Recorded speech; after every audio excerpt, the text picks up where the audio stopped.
kilik ng bisita natin ngayong tanghali. Please welcome kapamilya singer, actor, Katie Estrada! Hi, Katie! Bati ka sa aming madlang people! What's up, Madlang people?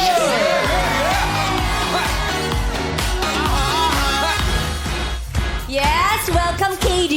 Grabe naman hinarana mo ang ating madlang people. At ayan na nga, narinig namin ang kanta mong Be With You. Ano ba ang inspirasyon mo sa pagsulat ng kantang ito? So, bali, yung summary po ng kanta na ito, kahit saan ka man, basta kasama mo yung mahal mo, okay ka na. So, whatever. Sino ang inspirasyon ng isang KD Estrada? Sino yung you? Si you.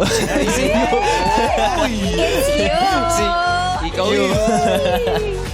Ayan, kung gagawan mo ng kanta ang status ng puso mo ngayon, ano ang title? Since singer-songwriter ka like Sir Augie. Oo. Yes. Siguro, yung kasunod po ng kanta nito, Happy With You. Happy. Be with you, happy with Happy with you. Oh, that is so amazing.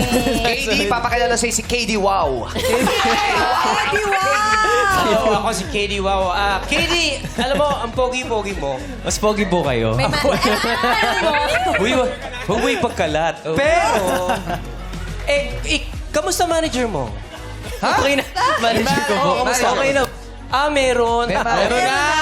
Pinaghandaan mo pa naman, kaya ka nag-brown ka ngayon. Hindi, brown to. Avocado to. Green yan. Kala ko, brown.